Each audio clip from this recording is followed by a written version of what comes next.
Hola amigas, amigos, bienvenidos a esta edición ¿cómo se llama esta cuestión? El Villegas, con la presencia de Nicole Rodríguez, como es habitual ahora los días jueves. ¿Y cómo te va, Nicole? ¿Bien? Todo bien por acá, ¿Y todo bien? viendo minuto a minuto la elección de Estados Unidos que está con final de muerte. Sí, me parece que no hay una situación difícil cuando estaba de candidato. ¿Cómo se llama este ambientalista, este hombre que se hizo Sí, famoso? Ese. sí, tú quieres hablar de la situación del 2000, de Al Gore con George No, pero no Bush. mucho. Recordar que ahí también hubo una pequeña diferencia precisamente en Florida y hubo pero ahora el tema es mayor, las disputas son mayores, la política en Estados Unidos llegó a una encrucijada donde las posiciones son muy distintas, donde las pasiones se desataron a todo full y además estos problemas con el conteo son en varias partes y no solo en uno.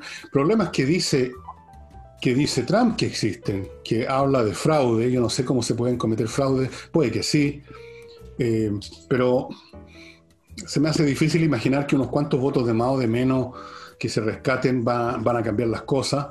Si gana Trump va a ser simplemente porque estuve mirando los estados donde él lleva una ventaja por lo menos de un par de puntos, 3 puntos, y sobre todo faltan pocos cómputos por computar y además da un número importante de electores. Y en ese caso, si esos estados los gana, Trump podría ganar, pero el justo, el justo, el justo. Pero también puede ser que no. Y basta con que se tropiece en uno de esos estados y va a ganar Biden, que ya lleva una ventaja importante. En el voto popular están prácticamente iguales. Una pequeñísima diferencia en este momento a favor de Biden, pero podría ser al revés. Pero como ustedes saben, estimados amigos, en Estados Unidos no se elige directamente, sino que se elige a un grupo de electores. Eso es por estado. Cada estado tiene un grupo de electores que se comprometen a votar según lo que la mayoría, cuál es el grupo de electores, digamos, que fue preferido. O sea, en el fondo la gente vota por una lista de electores, ¿eh? Y podría ocurrir, creo que una vez ocurrió que un elector, digamos, cambie de idea y después lo cuelgan de un árbol probablemente. Eh, es un sistema bastante indirecto y bastante raro porque fíjate que desde luego genera una desproporción. Hay estados que tienen un elector cada, ponte tú, 100.000 personas, por dar un ejemplo, y otros, como California, que elige muchos electores, pero muchos menos de los que corresponden a su población. Ahí eligen un elector cada 400, 500.000 personas. Entonces, ahí no es un sistema proporcional. No digo que eso sea malo per se. Los sistemas proporcionales pueden generar sus propios pecados, como lo vemos en Chile. Y, en fin, el hecho es que el asunto, mientras estamos grabando con Nicole, todavía está en el limbo. Y me imagino que esta noche se va a repetir lo que ya pasó anoche, que yo no tenía idea, porque en un momento dado ya corté el asunto y me puse a jugar ajedrez, llegó la madrugada. Van a haber disturbios, van a haber. Ya llegó Estados Unidos a la etapa de la política en que las cosas se dirimen no amablemente en una urna, sino que en las calles a combos, peñascasos y todo eso. ¿Nicole? Sí, varias cosas. Tú estás hablando del voto electoral versus el voto popular, que se ha dado en varias situaciones en que se gana el voto popular y no así el voto electoral. Pero también el sistema de Estados Unidos tiene que ver con que Estados Unidos es una federación Exacto. de estados. Por lo tanto, se intenta de que cada estado, por pequeño que sea, tenga la misma injerencia en la votación general de presidente. Bueno, tú te referías al principio del programa con respecto a lo que ocurrió con George Bush y Al Gore, decir que George Bush en el 2000 ganó solo por un voto electoral. Llegó a 271 votos, hay que alcanzar los 270, pero eso lo dirimió, finalmente también llegaron a la Corte Suprema. Ahora bien, ¿cuál es la diferencia de la situación hoy? Es que políticamente es un país totalmente distinto, no existía la efervescencia que existía hoy. Hubo protestas, hubo también grupos que salieron a apoyar al Gore, pero se hacía de otra manera, quizás con mayor tranquilidad, y hoy la polarización es bastante mayor de la que tenía Estados Unidos el año 2000. Ahora, políticamente algunas cositas que podríamos ir sacando en limpio hasta este minuto de lo que sabemos de la elección. Uno, que efectivamente sí existía ese voto silencioso hacia Donald Trump. Lo que está hoy apareciendo en los resultados es que no existe esa diferencia que marcaban las encuestas, por lo tanto, nuevamente acá se equivocan las encuestas, se equivocan los medios de comunicación, donde se dicen los representantes de la voz del pueblo. Acá me parece que también se equivocaron, se equivoca Hollywood también, y se equivocan todos aquellos que no dejan que quienes apoyan a Donald Trump tengan por lo menos una canalización o una manera de expresión. Por otro lado, también se puede decir que Biden resultó bastante más competitivo que Hillary Clinton, porque en varios estados, y si es que resulta ganador, obviamente se da esa resolución, pero en varios estados en los cuales Hillary Clinton perdió por pocos votos con Trump, en esta oportunidad Biden lo sobrepasó. Pero ahora vienen algunos análisis con respecto a qué ocurriría, cuáles son los escenarios si es que vuelve a ganar Trump y sale reelecto. Bueno, en el 2016, para tener un poco también el contexto, Donald Trump sale electo como un outsider de la política. Sale porque en Estados Unidos existía descontento con la política, la famosa frase de que no querían a los políticos de siempre, de la corrupción, que el sistema, etcétera. Y él finalmente sale electo porque dice, bueno, yo no soy de ello y yo voy a ayudar a la economía, con un discurso también bastante polarizado, hablándoles a la industria, al ciudadano promedio norteamericano. El tema es que esta reelección pilla a Trump con el país igualmente polarizado y igualmente descontento. Entonces, ahí viene la pregunta de si en sus casi 4 años de presidencia, si realmente resultó lo que él dijo que iba a hacer.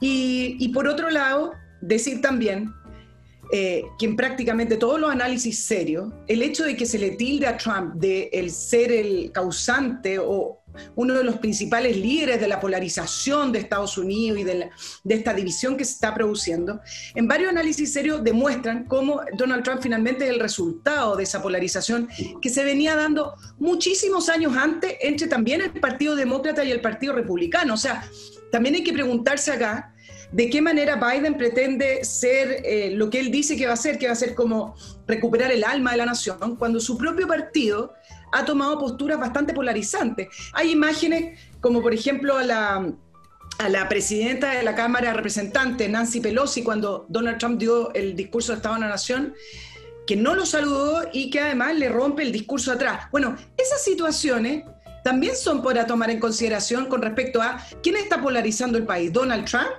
O finalmente es todo este ánimo que se está dando entre ambos partidos y sus propios dirigentes. Entonces, yo no sé, no me queda tan claro si Biden, ganando la presidencia, va a poder cumplir con lo único que ha dicho. No ha sido muy claro con respecto a sus planes, sino que simplemente devolverle la calma y devolverle el alma a la nación. ¿Será suficiente ese discurso para ser presidente de los Estados Unidos?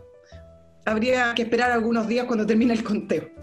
Bueno, para ser presidente de Estados Unidos parece que basta incluso estar un poco con demencia senil. O sea, llegar a ser presidente es cuestión de que te elijan. La otra cosa es cómo si vas a ser un presidente efectivo. Aquí, de las cosas que tú dices, me gustaría destacar 3. Una, voy a partir de las primeras que mencionaste. El tema de las encuestas, las empresas de encuesta y los medios de comunicación. Tú mencionabas que se equivocaron, que se equivocó Hollywood, que se equivocaron. Puede que se hayan equivocado, pero puede ser también que estos medios de comunicación y estas empresas de encuesta dejaron de ser neutrales, objetivas, buscando la verdad o tratando de encontrarla, sino que se convirtieron en instrumentos políticos, porque es demasiada la distancia entre lo que pronosticaban las encuestas, dándole poco menos que una avalancha a Biden, cosa que no ha ocurrido, y para qué hablamos de los medios de comunicación que se convirtieron en instrumentos, en portavoces de la campaña demócrata. O sea, este ha sido uno de los periodos más oscuros de la prensa en Estados Unidos, un poco lo que ha sucedido también en Chile por las mismas razones también. Y ahí quiero llegar al segundo punto.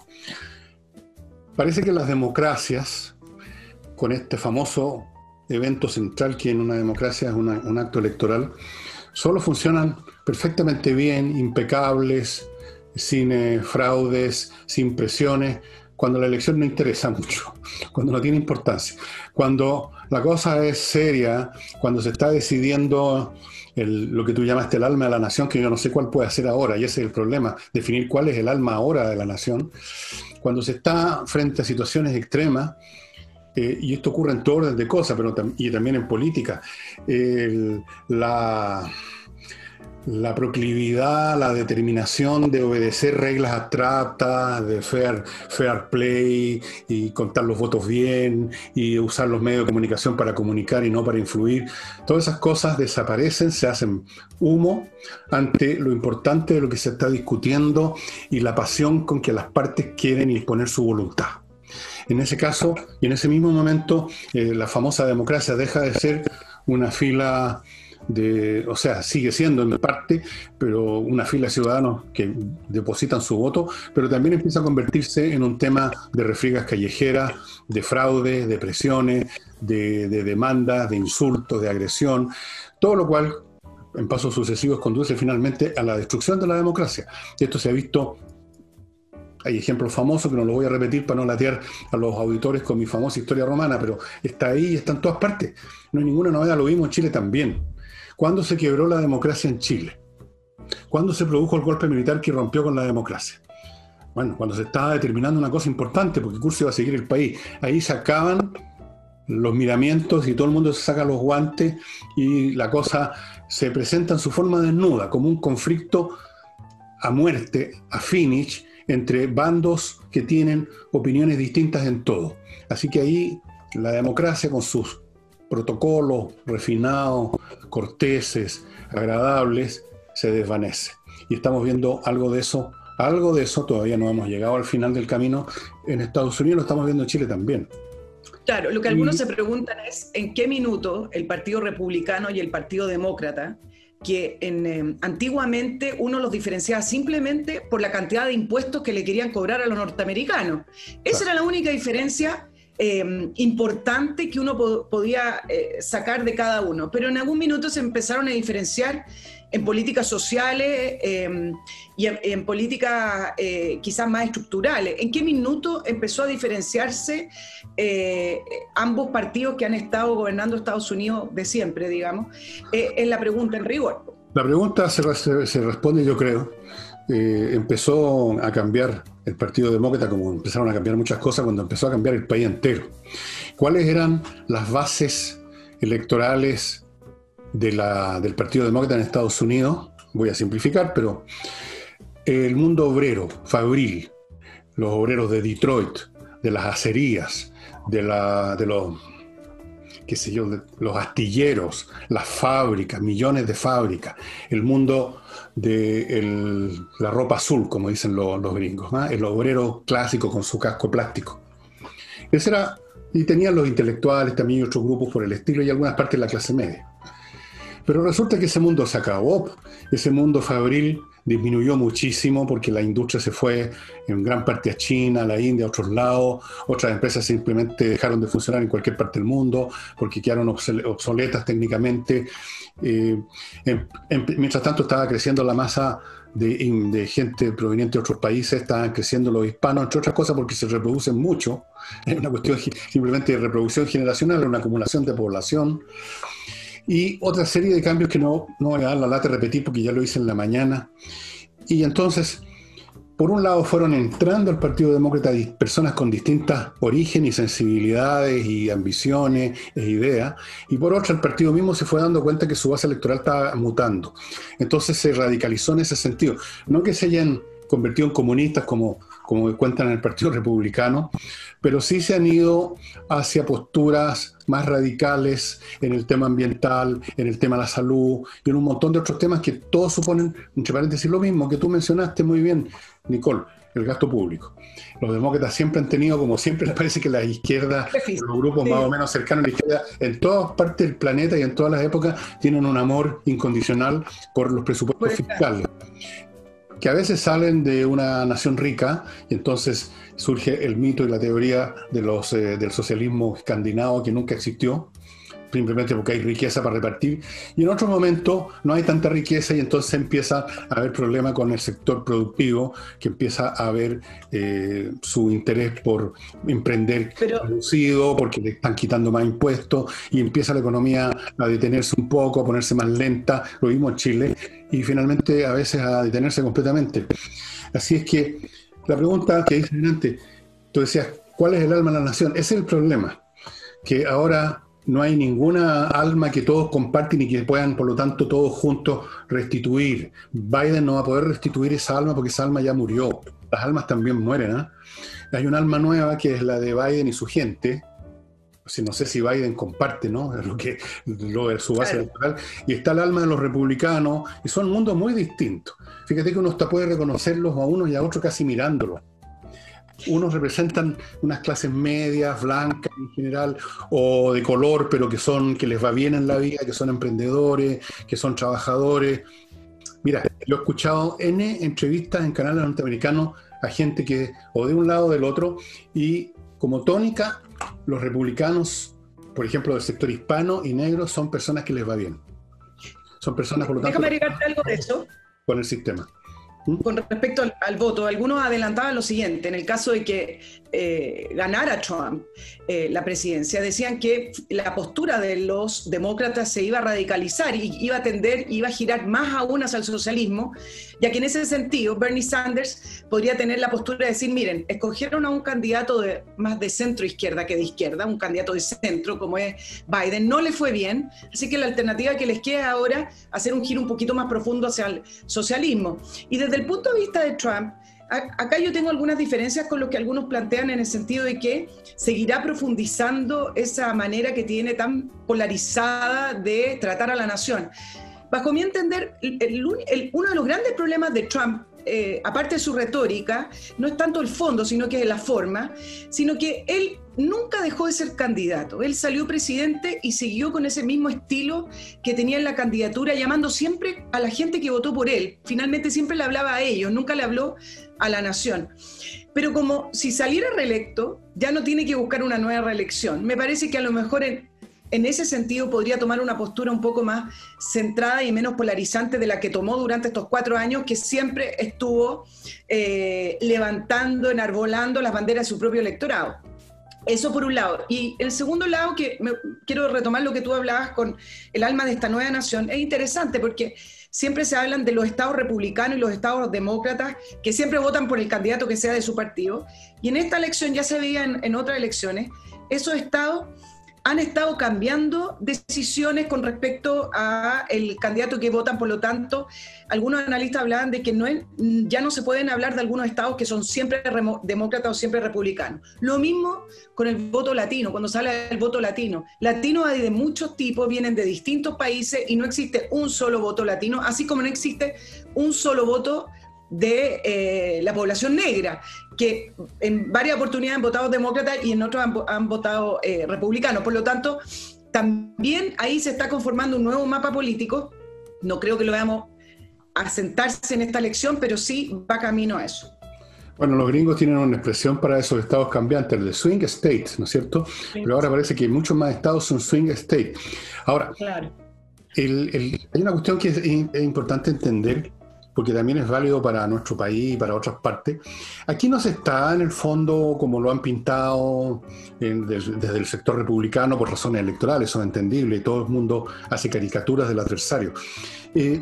Ni los demócratas en Estados Unidos, ni yo creo siquiera que la izquierda en Chile están apuntando al socialismo. Esa visión de que estamos siendo empujados los chilenos, norteamericanos, los europeos, quien sea, al comunismo, al socialismo, no corresponde. Esto es totalmente anacrónico. El socialismo entendido como debe entenderse, porque si usamos la palabra para todo no sirve de nada. El socialismo es un régimen donde la producción básicamente está en manos del Estado. Es una economía de comando central, como se llama también. Eso es el fondo del asunto, y tiene una ideología maciza, completa, que lo abarca todo y que lo asfixia todo. Salvo China, donde no hay una economía de control estatal en su estado puro, sino que hay mucha injerencia del Estado, que es cosa distinta.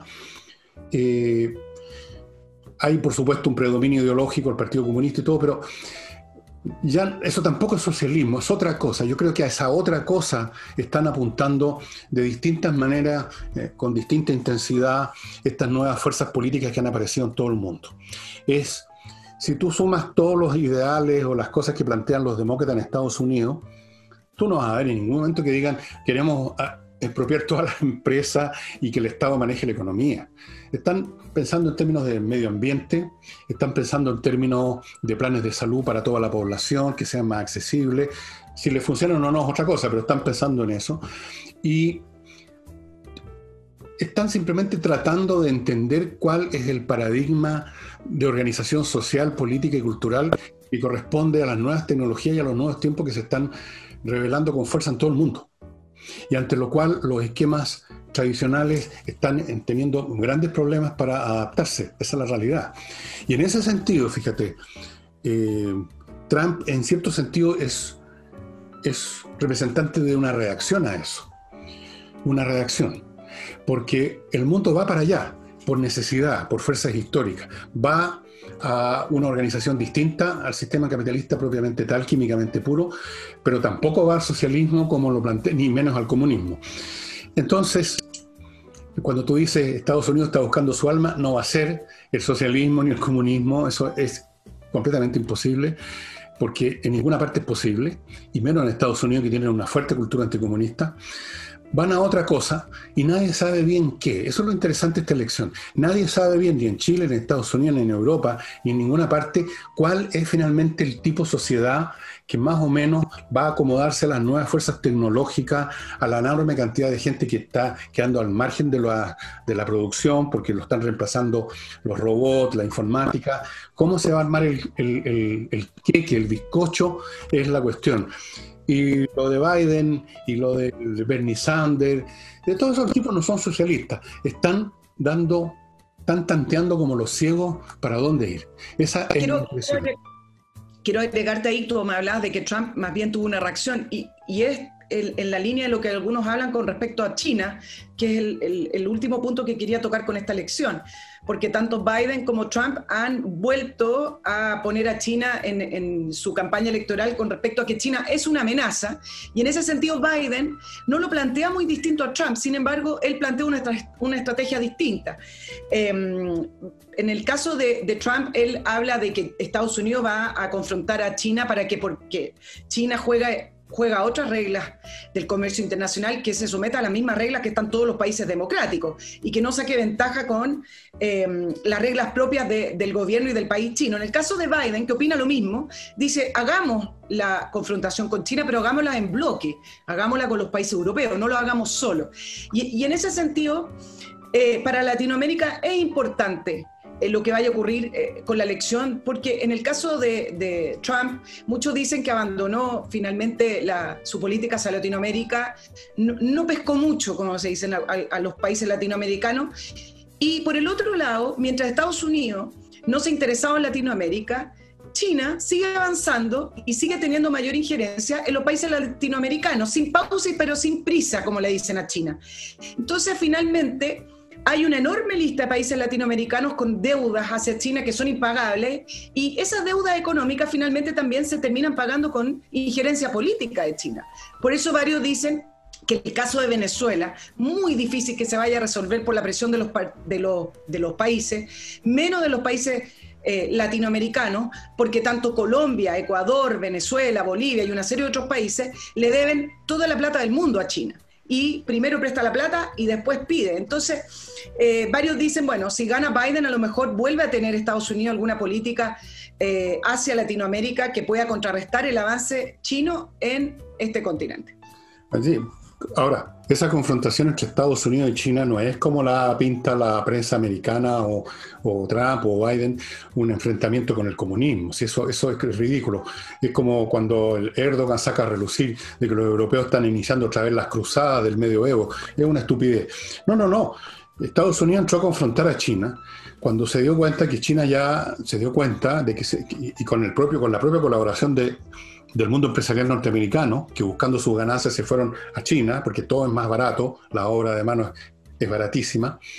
Cuando se dieron cuenta que le estaban empezando a invadir su territorio comercial, cuando se dieron cuenta que estaban desafiando su predominio como el hegemón del mundo, o sea, por razones comerciales y políticas, no por razones del comunismo.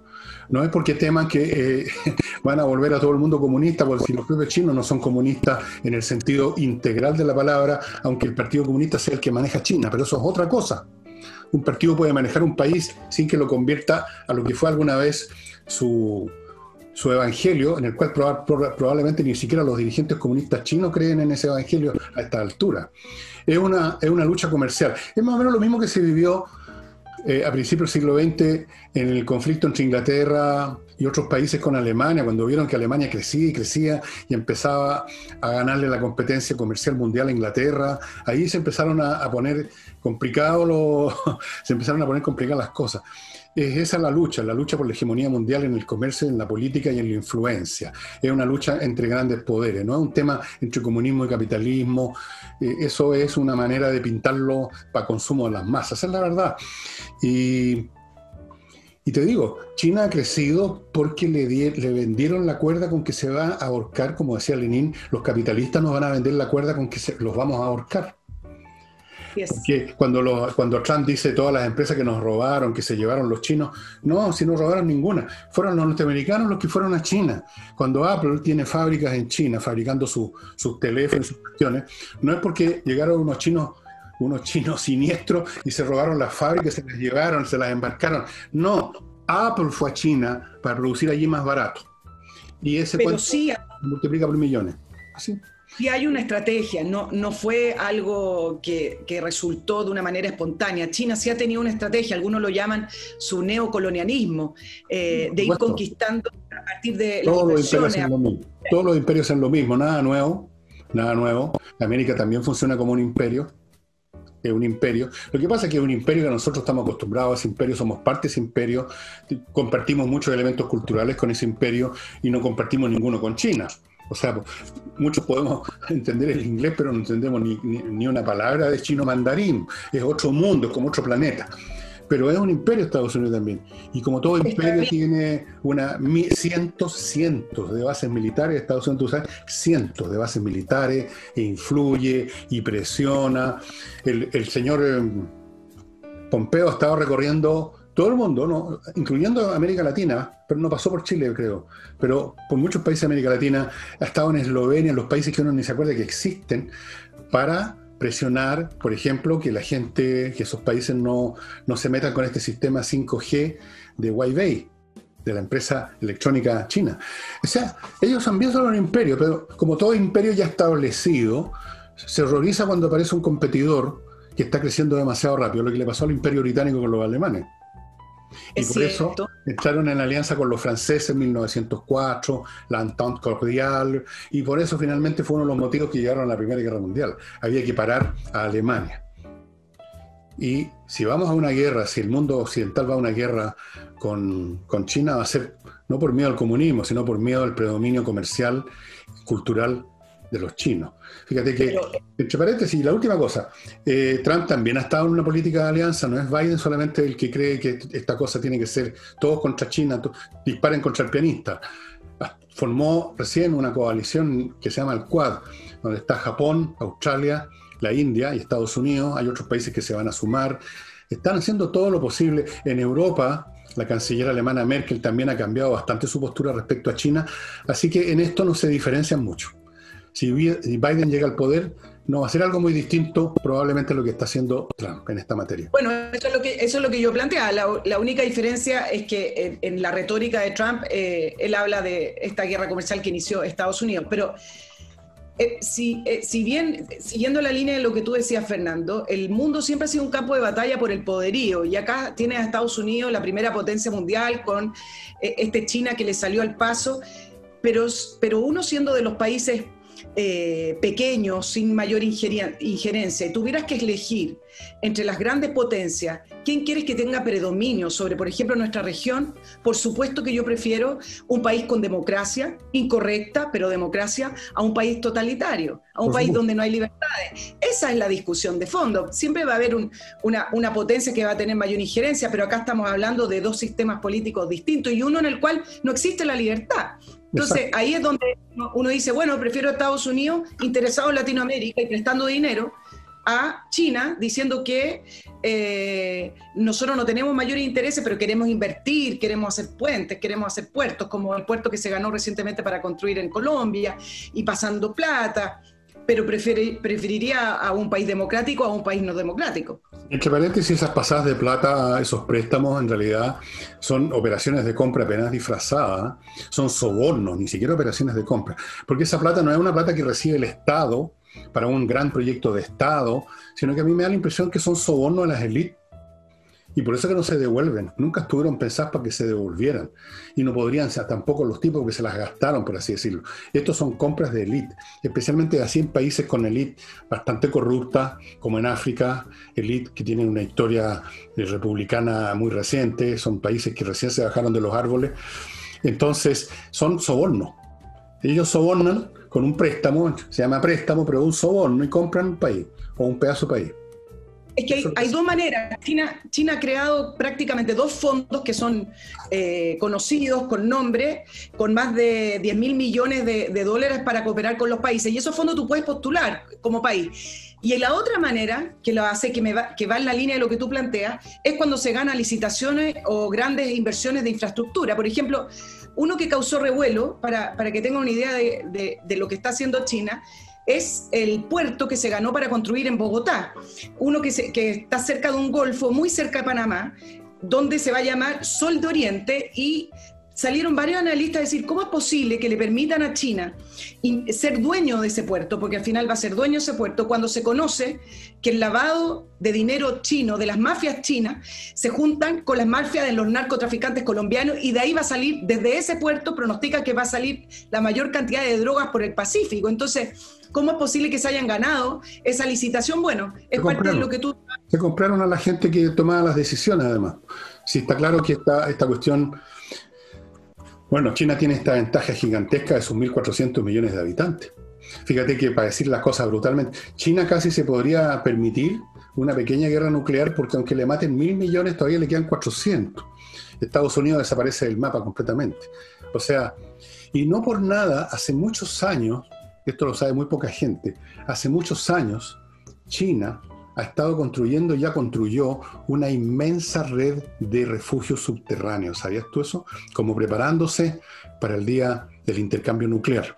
Claro que a lo mejor no mueren tantos chinos, pero se quedan sin industria, pues se las pulverizan completamente. Pero, en fin, vamos a un mundo muy raro, ¿eh? Vamos a un mundo que me llega a dar terror, y que afortunadamente yo no lo voy a ver, porque voy a haber pasado mejor vida unos años más, y este mundo se va a concretar en su nueva configuración, que para quienes vivan en esa época no se van a poder imaginar cómo era ahora. Yo creo que se va a concretar claramente ya de aquí a lo más unos 20 años. Vamos a ver qué forma toma realmente, qué papel cumple en ese mundo Estados Unidos, etc. Y ahora déjame pasar a mi primer bloque, Nicole. Oye, solo decir que conversar con la gente joven, cuando uno le plantea estas cosas, con los millennials, centennials, la generación Z, no les produce ese temor que tienen las generaciones mayores, porque ellos nacieron en estos mundos tan rápidos.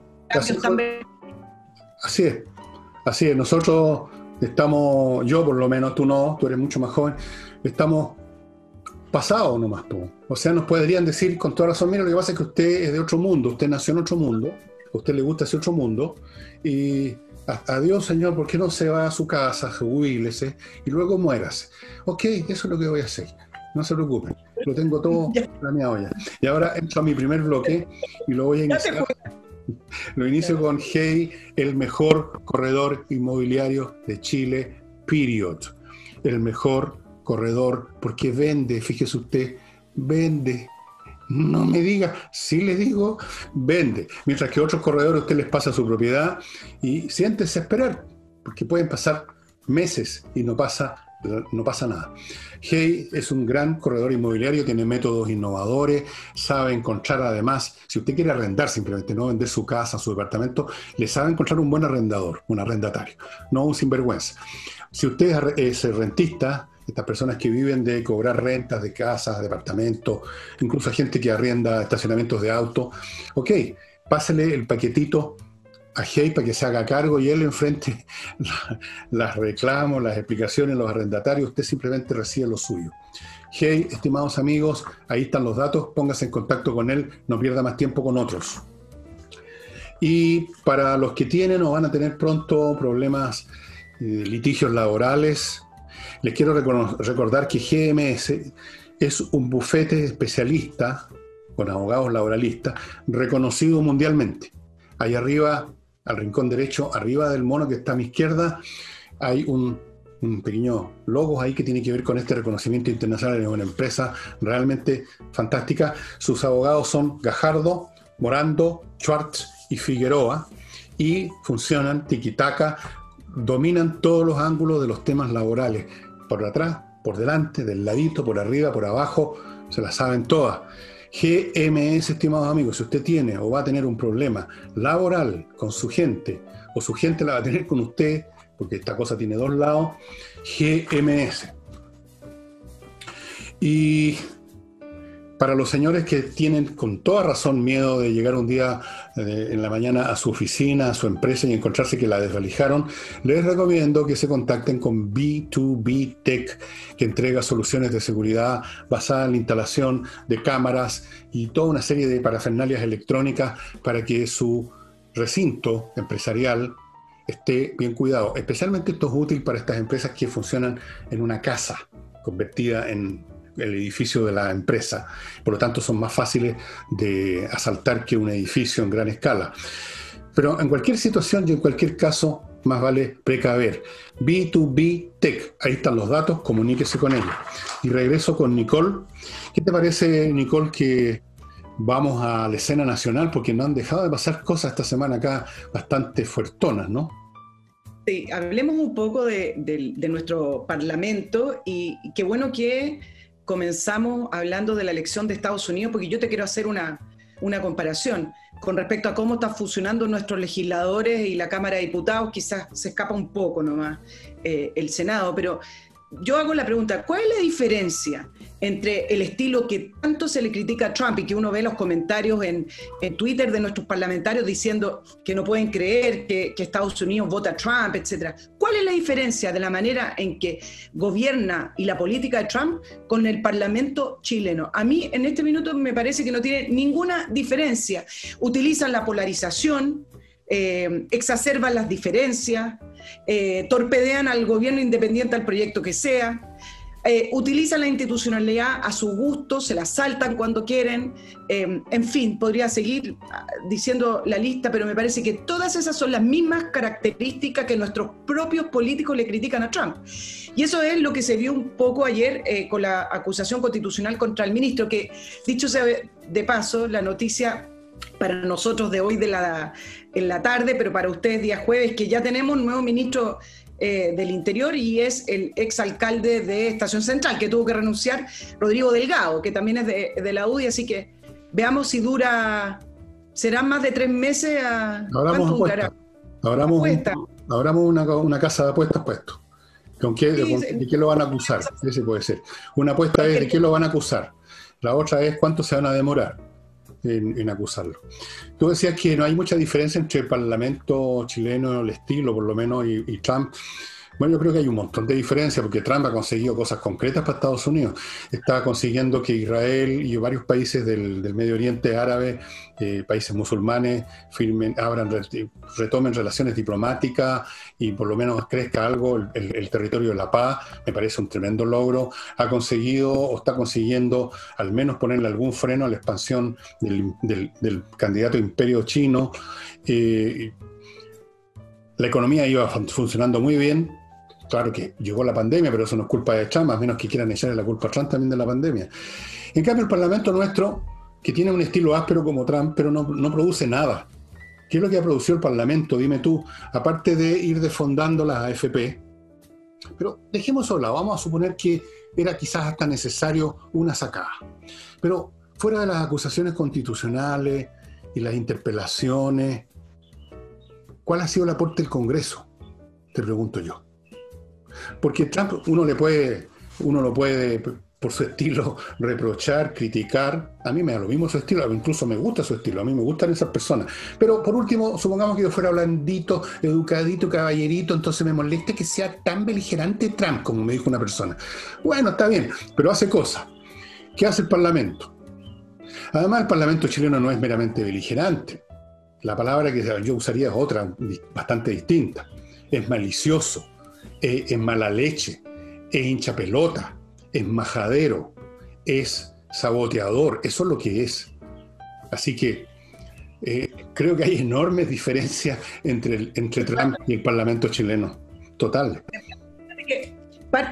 Yo creo que no vale ni siquiera la pena revisar los argumentos para acusar al ministro Pérez, pero no. Realmente yo anoto unas frases que, así como dicen Trump degrada la presidencia, a mí me parece que este Parlamento completo ha degradado la democracia y el Congreso Nacional. Ayer en la acusación hablaba Gabriel Asensio, hablaba de que ha sido muy ambiguo el ministro en condenar la violación a los derechos humanos. No tiene ningún sustento esa frase, aparte de otras. Entonces, finalmente uno dice, bueno, yo repito tu pregunta, ¿cuál es el aporte que ha tenido este Congreso y cuál es el aporte de la oposición? Porque, claro, a veces podemos criticar que parlamentarios de Chile Vamos se suman a ciertos proyectos, puntualmente con el retiro del 10%, y en esta oportunidad, en este segundo retiro que se está discutiendo a medida que estamos grabando el programa, en particular se está discutiendo, varios parlamentarios de Chile Vamos dicen, mire, nosotros al final nos sumamos porque el gobierno no nos apoya. Cuando rechazamos este tipo de proyectos, cuando vamos en la línea de rechazarlo, el gobierno sale por el lado con una carta bajo la manga distinta y nos deja solo, entonces no nos queda otra cosa que apoyar.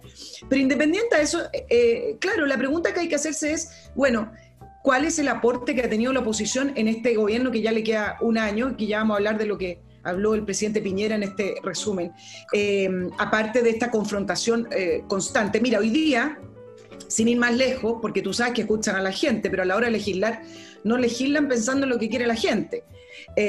Dicho sea de paso, no necesariamente siempre hay que legislar por lo que dice la gente, a veces hay que mirar un poquito más allá, pero en este caso puntual lo voy a sacar a relucir porque hoy día la Cámara de Diputados rechazó el proyecto, que era la idea de legislar para rebajar la cantidad de parlamentarios, algo que en todas las encuestas sale que la gente sí quiere rebajar la cantidad de parlamentarios, y hoy fue rechazado y por lo tanto esta moción no se puede presentar en un año más.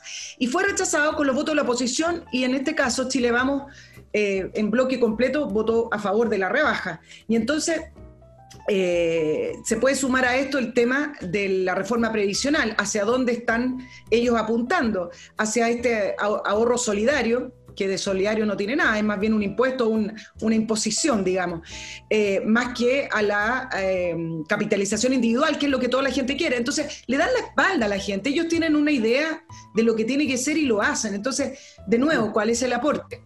Bueno, a ella no les interesa hacer aporte, además, porque aportar significa dar algo para favorecer lo que existe, ¿no es cierto? Uno no aporta a la nada. A ellos no les interesa aportar, sino que todo lo contrario. Ellos quieren demoler lo que hay ahora para construir después otro modelo.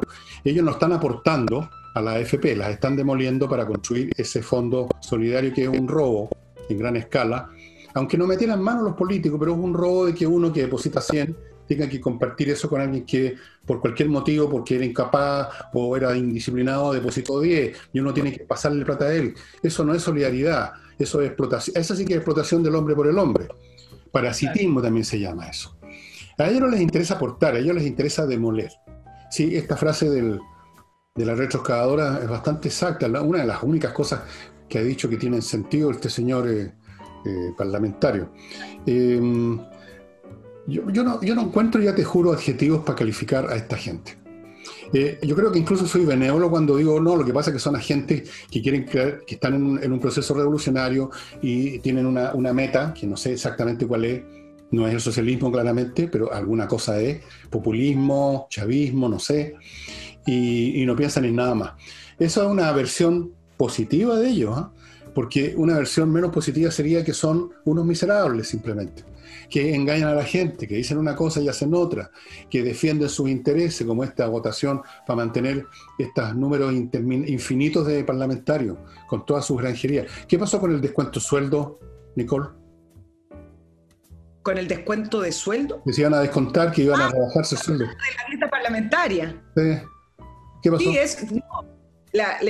eso concluyó. Lo que pasa es que la rebaja fue insignificante. Insignificante. Bueno, uno podría decir, por un lado, a lo mejor las dos cosas van juntas. Tú puedes ser revolucionario, quieres demoler todo y construir un nuevo mundo, y al mismo tiempo puedes ser un sinvergüenza y un miserable. No veo por qué se podrían excluir las dos cosas.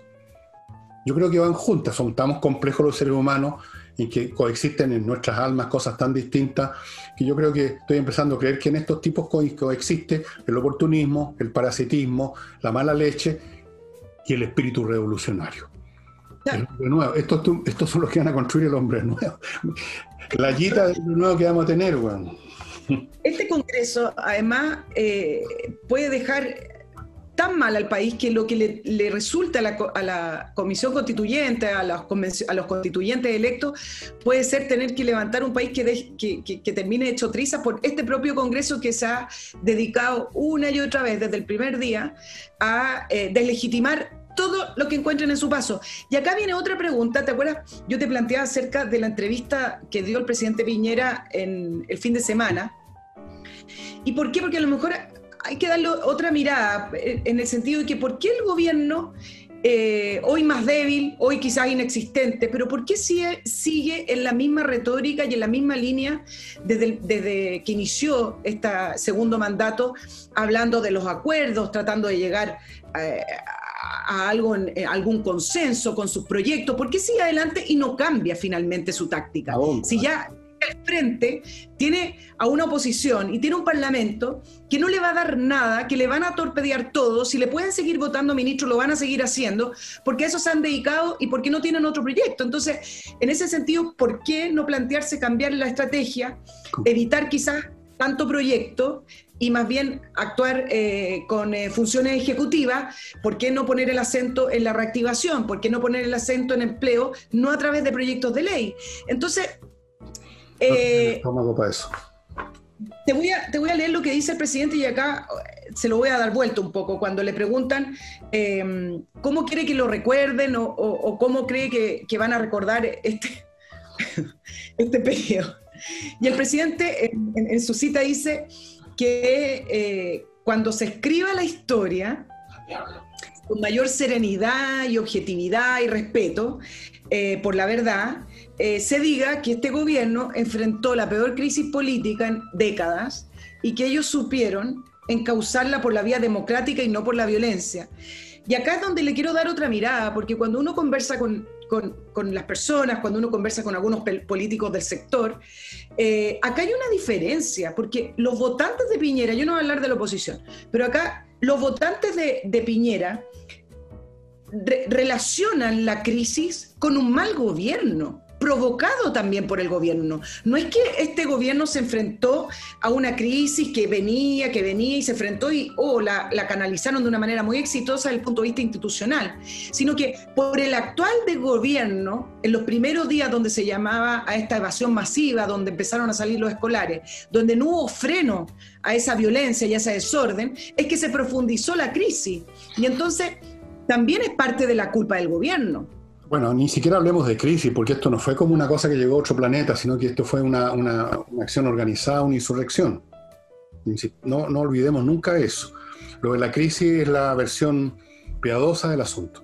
Ahora, el gobierno simplemente no se atrevió a usar mano dura, que era lo que tenía que haber hecho en el primer momento, y parar la cosa en seco. Y una vez que se rindió, ya no tiene otra estrategia, pues, Nicole. ¿Qué otra estrategia podría tener a esta altura? Ahora ellos quieren adornar esto diciendo que lograron encauzar el país. No, ellos no encauzaron nada, fueron llevados arrastrados en el cauce más bien por los elementos, fueron arrastrados. No son los constructores de un cauce, son los que cayeron al cauce y se los llevó la corriente.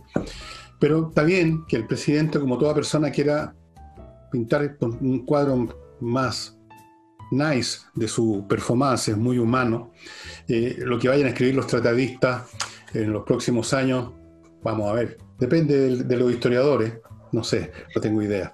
Depende si se deja escribir la historia también, porque si siguen sacando leyes que no permiten revisar y hacer un análisis individual de la historia, con leyes mordazas, bueno, probablemente ni siquiera se va a poder escribir una historia objetiva, va a ser la historia oficial del Partido Comunista o como sea la coalición que esté gobernando este país, si las cosas siguen como están, porque hasta este momento para allá vamos como por un tubo, como por un tobogán. Y ahora voy a mi segundo bloque comercial y les recuerdo a los amigos que tienen millas acumuladas por sus viajes del pasado, que no se olviden que las empresas eliminan el millaje sin avisarle nada y lo dejan a usted tamboreando en un cacho. Para que eso no ocurra, para sacarle provecho a esas millas acumuladas, que ahora es meramente una cifra en el aire, entre a kmmillas.cl y ahí le van a comprar sus millas. Mire usted, va a convertir millas en pesos de verdad.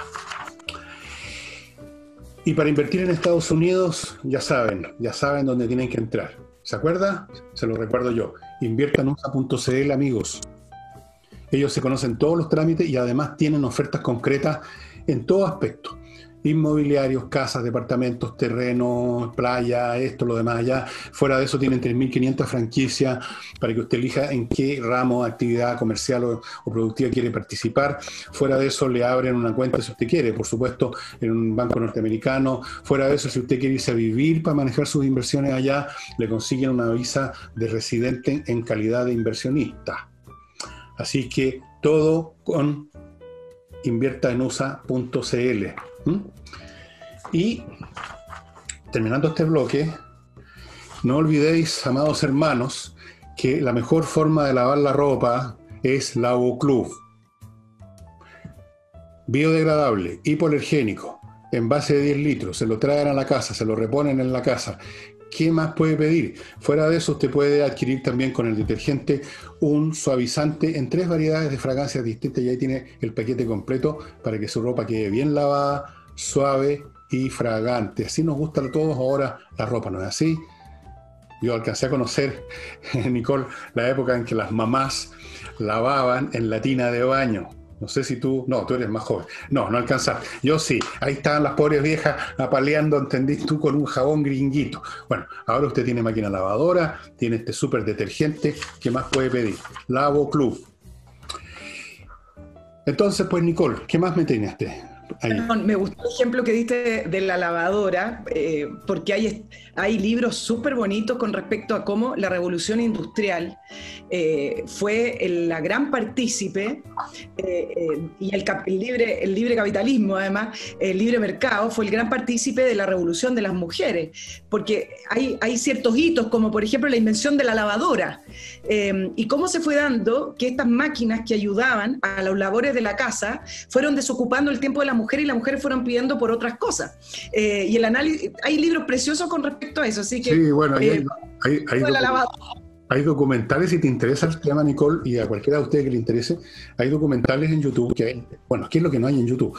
De comerciales en Estados Unidos de este tipo de cosas en los años 50. Pero a mí me da mucha risa porque en el fondo yo digo, esa mujer sigue siendo una esclava de la casa. Antes tenía que ir al río a pegarle la ropa a una piedra donde estaba pasando el agua.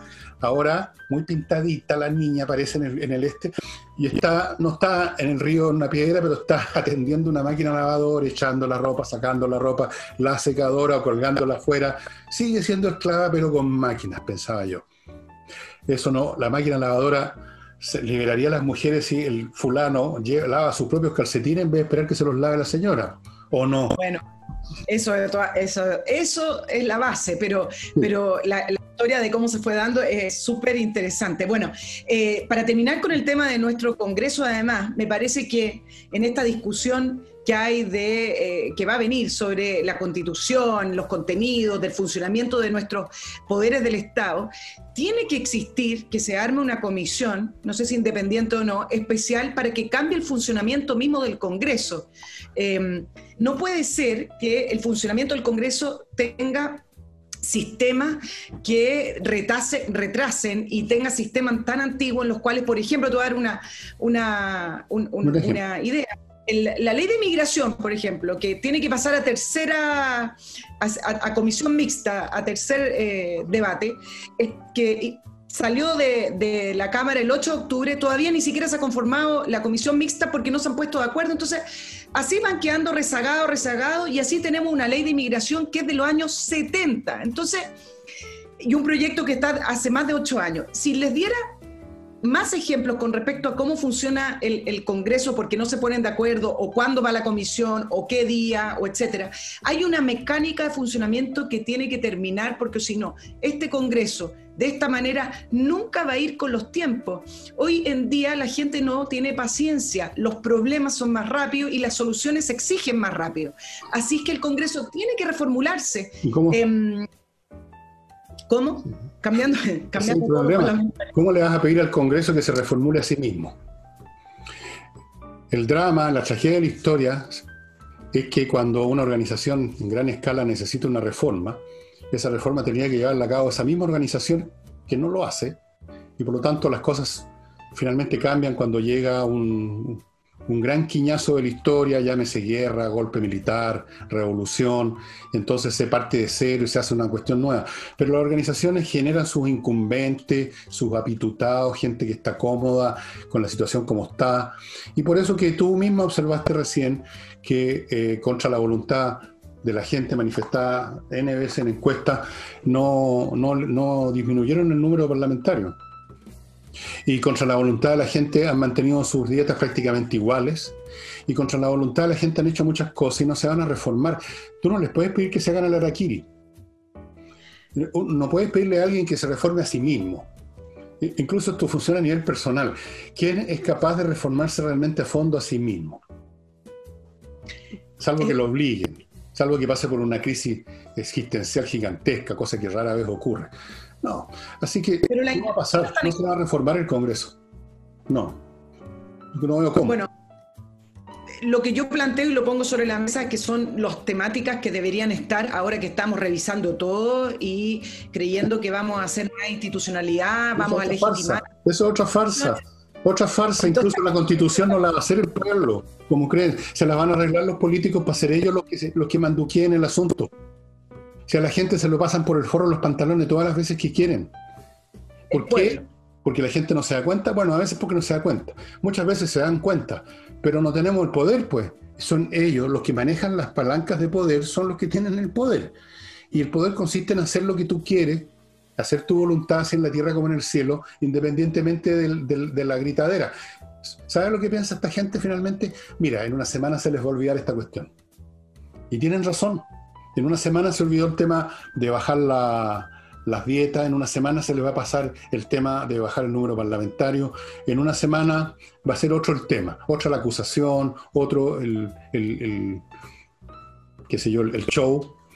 Entonces, estoy de acuerdo, pero así se van acumulando las frustraciones de la gente, y esto no lo digo como eslogan, sino que es así como se van acumulando estas situaciones una tras otra, así como creo que el hecho de que el financiamiento de la política a través de los empresarios también causó una de las grandes olas de frustración, porque finalmente llegamos a unos poquitos casos de unos juicios abreviados, pero no llegamos a nada, cuando fue la gran colusión de la democracia. Mira, el último estudio de Ipsos con Espacio Público se realizó para preguntarle a la gente a quiénes quieren ver en la constituyente, y arriba del 60% decían no quieren ver a ningún político, queremos ver a expertos constitucionales, incluso sin pasado político. Así que vamos a ver qué va a ocurrir, porque el 11 de noviembre... Eso es una ficción, porque aunque llegaran unos constitucionalistas con títulos, digamos, pegados aquí en la frente, van a ser de los partidos, tienen una agenda política, pueden tener otros nombres. Pero sin eso consiste el poder. Esa es la naturaleza del poder, que tú haces lo que se te da la gana. Y así ha sido siempre.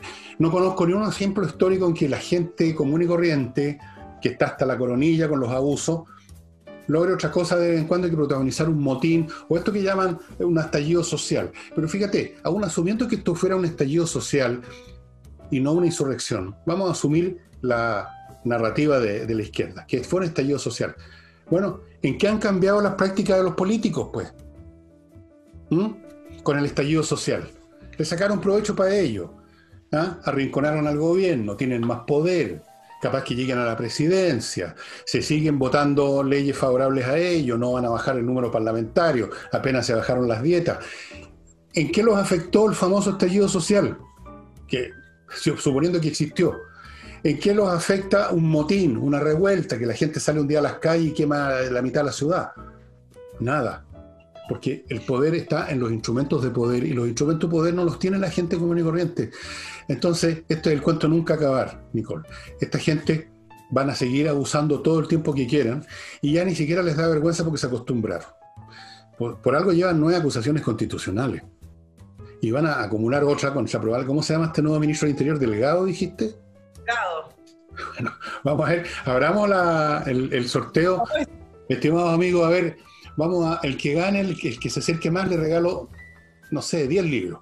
Digamos ¿Cuánto va a durar? mínimo Que achunten días o meses, pero con una franja chica de días, pues no cualquier así lapso indefinido.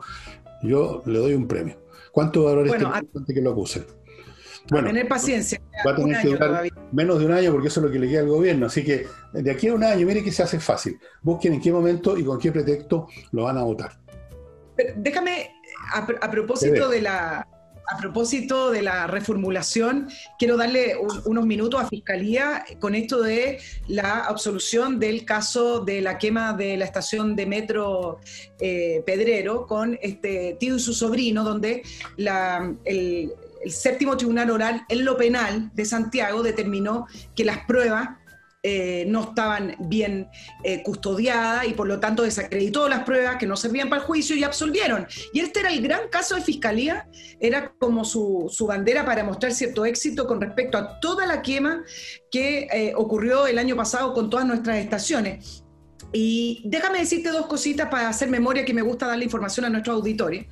Fiscalía tiene un gran problema hace rato, partiendo por el fiscal nacional, pero además tiene un problema con la custodia de las pruebas. Les quiero recordar que el año pasado, el ex fiscal jefe de alta complejidad de Rancagua, quien era Sergio Moya, tenía en su casa 12 celulares, discos duros, carpetas de investigación que eran del caso de los ministros de la Corte de Apelaciones de Rancagua, que eran Emilio Olgueta y Marcelo Vázquez, investigados por corrupción.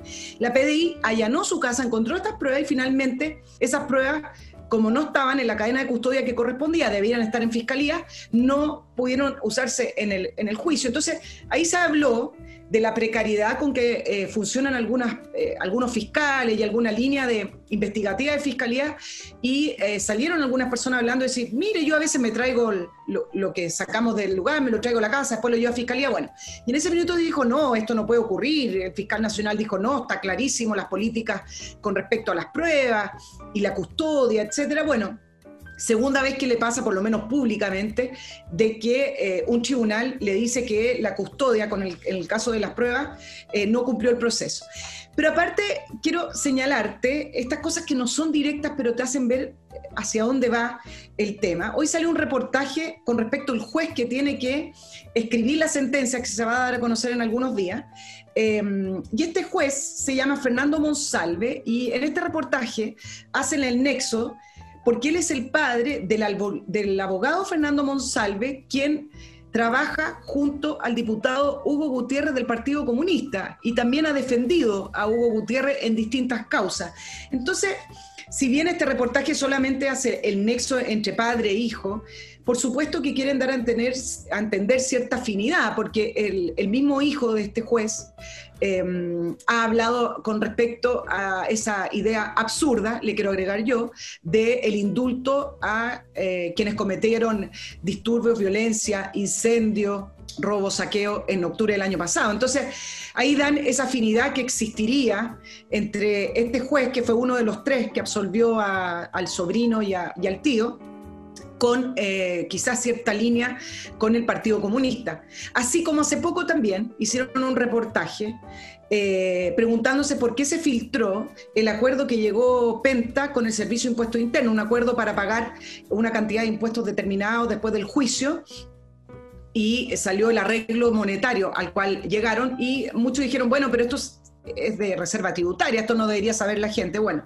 salió un reportaje también hablando de cómo el Servicio de Impuesto Interno en Chile siempre ha sido un reducto del Partido Comunista y cuyos integrantes, funcionarios, muchos están ligados, incluso pertenecen a la lista integrante del Partido Comunista. Entonces, ahí uno va entendiendo quizás el tono de algunas instituciones que nosotros tenemos y que, como dicen algunos, han sido colonizadas. Bueno, yo lo he dicho durante años, estuve diciendo que eso es lo que estaba pasando con la justicia y desde luego ha pasado con todas las instituciones. Esto es como una pandemia. A lo largo de años se fue acumulando destacamentos que llegaban a todas las instituciones, fiscales, abogados, funcionarios de esto, funcionarios de lo más allá, se van acumulando, se van enhebrando mallas de complicidad, de colaboración, de cooperación, ya sea que se formen después o hayan venido formadas de antes. Y llega un momento en que las instituciones están colonizadas, efectivamente, y eso empieza a surtir efecto. Yo hace tiempo que dije que eso es lo que estaba pasando. Creo que lo dije en la radio varias veces cuando hacía programa contigo, que habían llegado y eso empieza a notarse en las resoluciones de la justicia, en las acciones de los fiscales, en los juicios de los jueces, en todo. Y bueno, y estas complicidades, digamos, profesionales, laborales o de militancias también son familiares, o sea, aquí también hay lazos familiares, lazos de amistad, porque la gente funciona en los ámbitos más o menos de sus adhesiones valóricas, políticas, y se genera una malla muy compleja que tiene muchas hebras, y en eso estamos.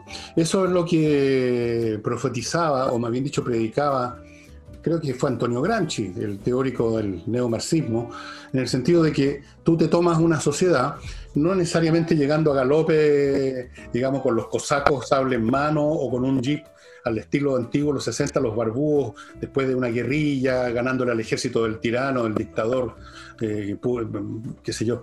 No, tú simplemente conquistas por dentro la cuestión, lo pudres por dentro, como una epidemia, lo pudres. Llega un momento en que la institucionalidad ya es tuya, no necesitas ningún disparo, no necesitas ningún cosaco, ningún jeep. Y eso es lo que está ocurriendo en Chile.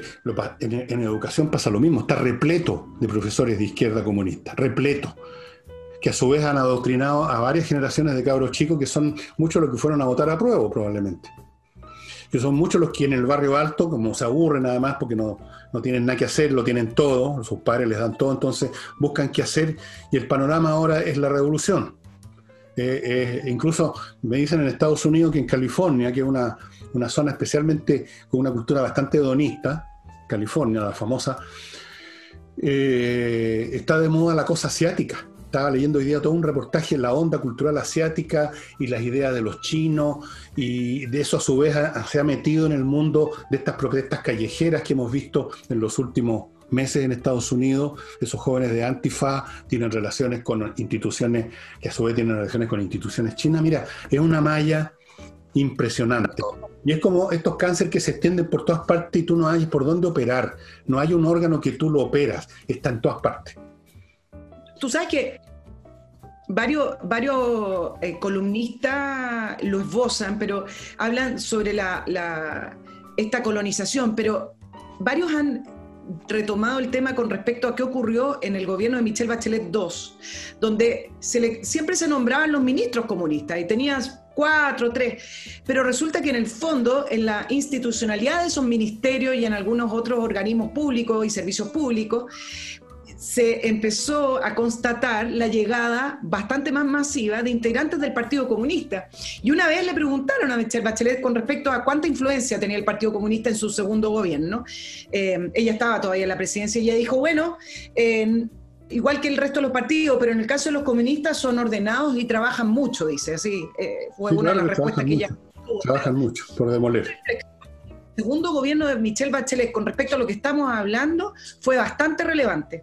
Eso lo hablamos, me acuerdo, en varios programas en la radio, de cómo había acarreado, había llenado O sea, se va el ministro, pero queda todos los funcionarios que llevó, pues, y no los sacáis ni con papeles prendidos. Ahí se van acumulando, si la administración pública es inamovible la cuestión, pues. Y ahí están. O sea, en cierto sentido la conquista ya se produjo. Solamente quedan 3 instituciones que no han sido colonizadas por esta horda, por esta pandemia. ¿Necesito nombrarlas? No. Solamente quedan 3 instituciones donde no están presentes en masa, pero están tratando por debajito, ¿eh? Hace rato.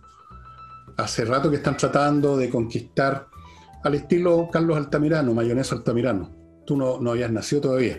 Trató de en un estilo un poquito anacrónico, ya en esa época trató de conseguir que una parte de las fuerzas navales se convirtieran al credo, no voy a decir allendista, sino que comunista, de frente no socialista. No les resultó.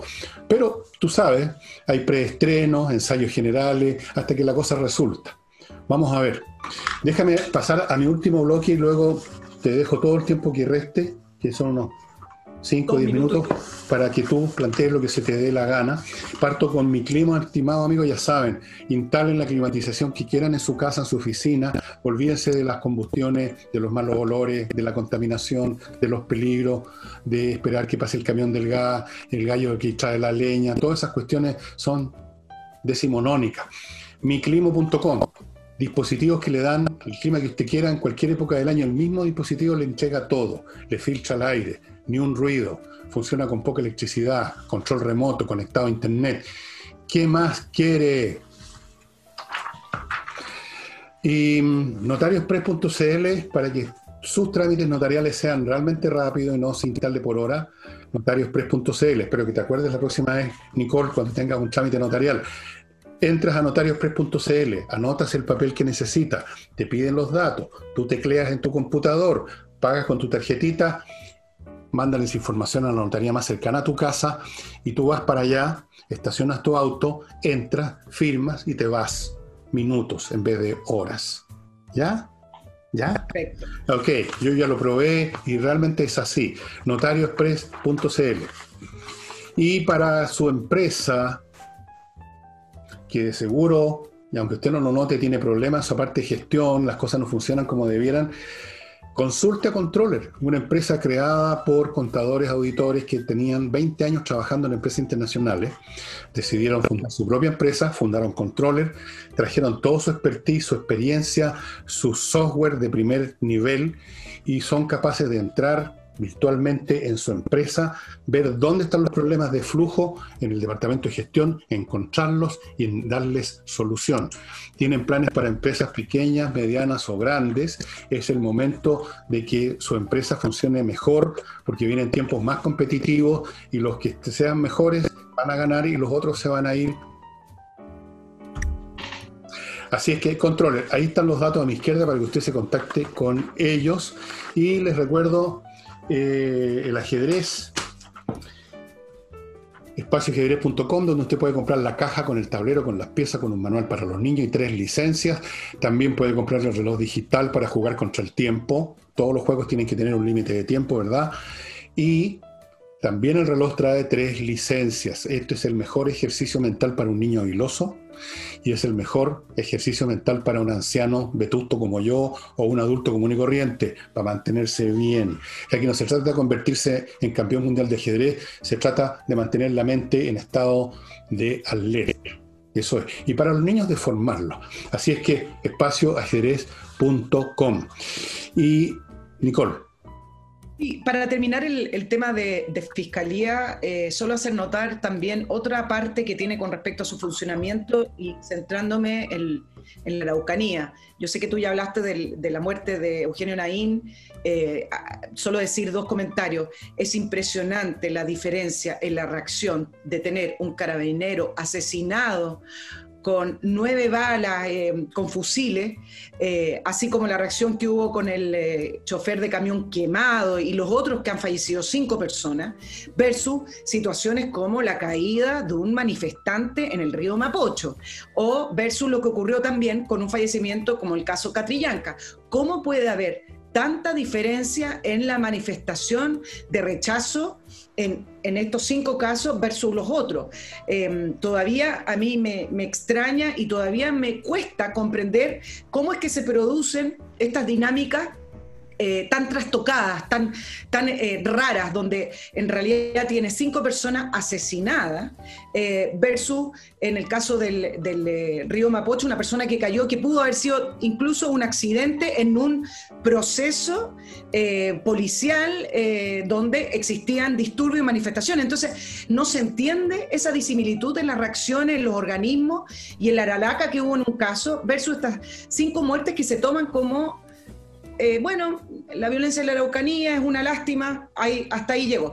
Pero junto con esto, te quería comentar algo que sí me hizo sentido con respecto al funcionamiento de la Fiscalía, que es una crítica que se le hace, en el sentido que tú sabes que estas 5 personas que han fallecido durante este año, incluida la del último carabinero, tienen a 5 fiscales investigando. Entonces algunas personas, algunos abogados decían, perdón, no entiendo por qué la Fiscalía no nombra un gran fiscal que pueda aunar todas estas causas y tomarlo como un todo.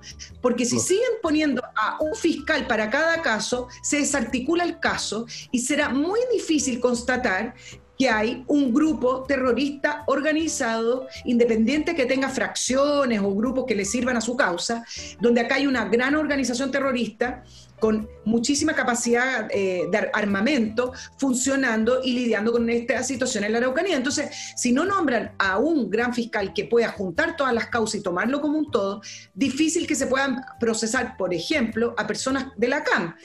Varios preguntaban y cuestionaban lo siguiente: la CAM incluso se atribuye 17 atentados incendiarios. La CAM incluso lanza panfletos y en redes sociales discursos de guerra contra el Estado de Chile. Y a pesar de todo eso, nunca se le ha citado a declarar a ningún dirigente de la CAM. Entonces, ¿qué está haciendo Fiscalía? Pero sí, es que lo que pasa es que el Estado no quiere reconocer que hay aquí un sujeto o un actor, un protagonista de estos hechos, que es precisamente la CAM. Sí, ellos saben perfectamente, así que aquí no hay nadie tan imbécil que crea que estas cosas que están ocurriendo en la Araucanía son delitos aislados. Pero si tú quieres seguir con la fantasía que el gobierno mantiene forzadamente de que estos son delitos y que hay que perseguir al responsable y llevarlo, entonces, para mantener esa ficción, tú tomas cada uno de estos asesinatos como un delito individual que no tiene un factor común. Y por lo tanto, como no tienen un factor común, cada uno es un acto diferente y le pones un fiscal distinto.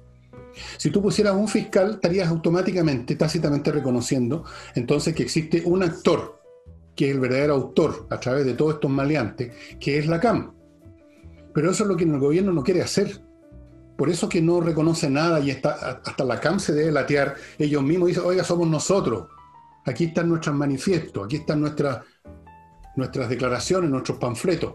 Pero el gobierno, como dice la frase, no hay peor sordo que el que no quiere oír, no quiere hacer eso, no quiere asumir eso, porque entonces estaría obligado, o estaría más obligado que ahora, aunque tampoco lo haría, a tomar una acción distinta a como toma ahora las acciones, como si fueran delitos aislados, una suma infinita de delitos aislados que no tienen ninguna relación unos con otros.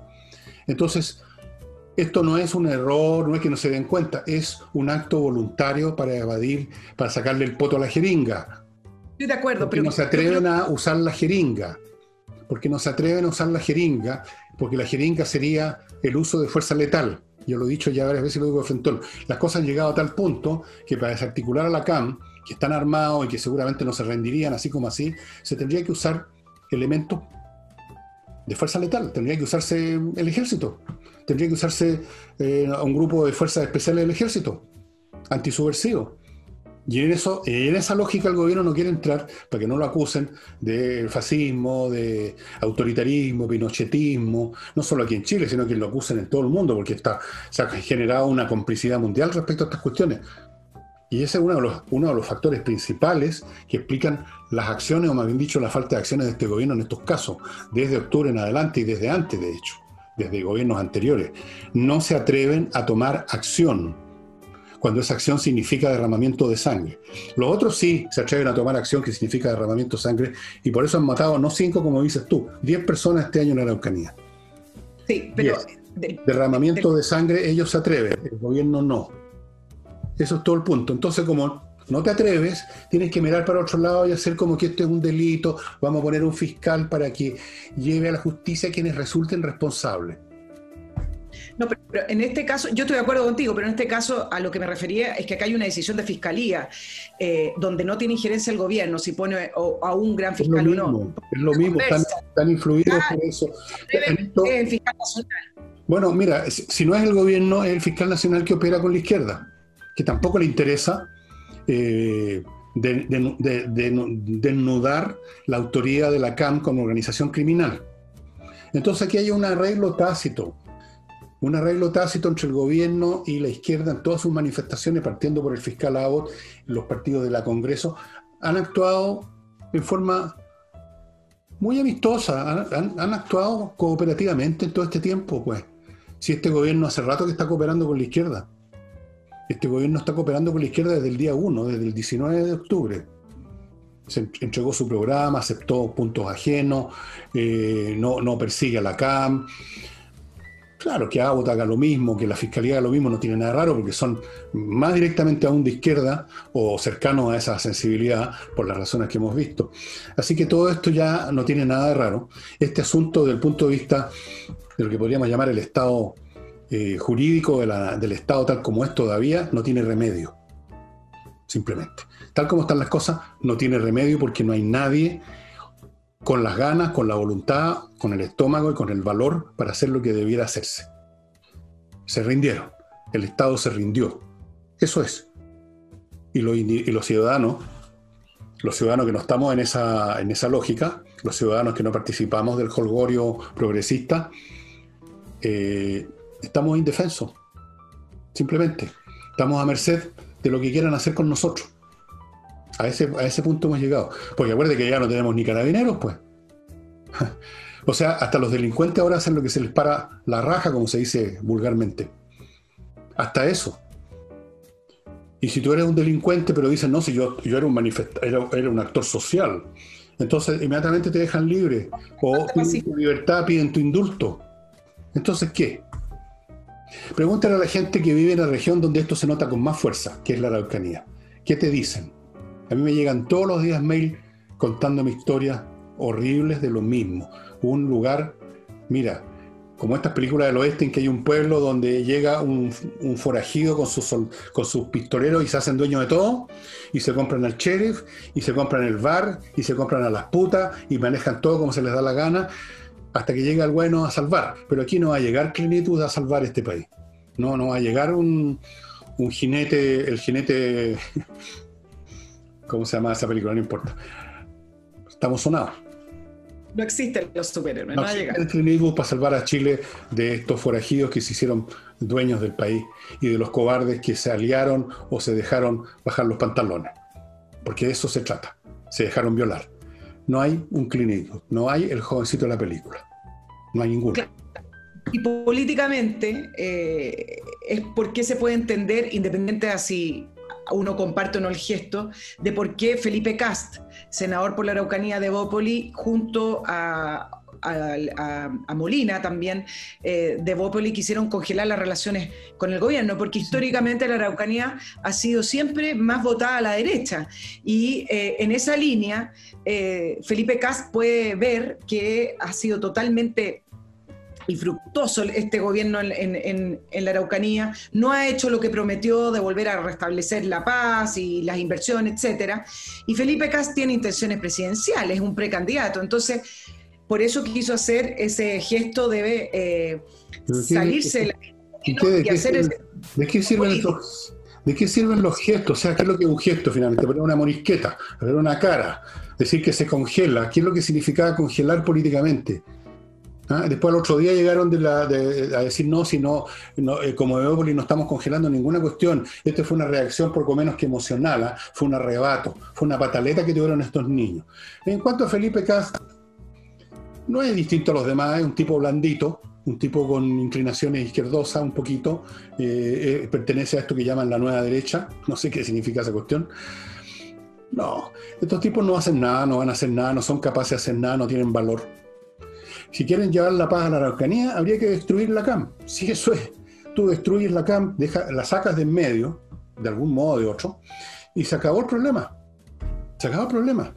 Y entonces podés hacer los planes que quieras con el pueblo mapuche, Y entonces pueden llegar las inversiones y puede hacer todos los proyectos que quiera. Pero la condición para eso es sacarla a la CAM. Y eso no se atreven, no lo van a intentar. Y sigue creciendo la CAM, sigue creciendo. Y nosotros estamos, ¿para qué hablar de la gente de la Araucanía? Estamos entregados a la voluntad. O sea, si el día de mañana deciden que tienen que liquidar a fulano o sutano porque no les gusta, lo pueden hacer. Y lo van a hacer. Y nadie los va a defender a las víctimas. Mira las imágenes que se producen. Muere asesinado este carabinero para hablar del último suceso y no de los que han ocurrido para atrás. Y es saludado por el ministro, las condolencias. Acuérdate, toda la gente que fue a apoyar a Celestino Córdoba en su huelga de hambre. No, sí, fue increíble. Fue increíble. Parece el mundo. Pero es repugnante. Para los ciudadanos es muy inentendible por qué ocurre como ocurre y por qué finalmente esto produce mayor ruido, produce mayor afinidad con ciertos partidos políticos de una manera muchísimo más potente de lo que debiera ser la condena del asesinato de un carabinero que estaba trabajando. Bueno, pero sí, es que, bueno, o son partícipes de esa ideología, están de acuerdo con los Córdoba, están de acuerdo con los Celestinos, están de acuerdo con esa gente, o son una manga de cobardes, pues, que es lo más probable de muchos de la derecha. Cobardes. A ver, lo he dicho varias veces, lo voy a repetir. Cobardes. No se atreven. Entonces, a veces buscan ellos mismos explicaciones o mandan condolencias, esa frase como mis pensamientos y mis oraciones están con los familiares, como hacen en Estados Unidos, siempre los pensamientos y las oraciones. O se pegan una vuelta, vamos a ir a la zona a dar una vuelta, entonces Pérez fue a darse una vuelta. O se declara que se va a perseguir a los culpables y para llevarlos a la justicia, que es una frase vacía. Eso se llama ser cobarde, Nicole. No hay otra palabra. No sé qué otra palabra. Si tú tienes un adjetivo más que te parezca más preciso, te ruego que me ilumines. ¿No? No tengo. No tienes. Bueno, muy elegante. Déjame dar la única noticia positiva. La única. A ver, dame. Esta semana no me parece que ha sido muy buena para Chile en general. Pero ¿sabes qué? He estado siguiendo el tema del regreso a clases presenciales de los niños.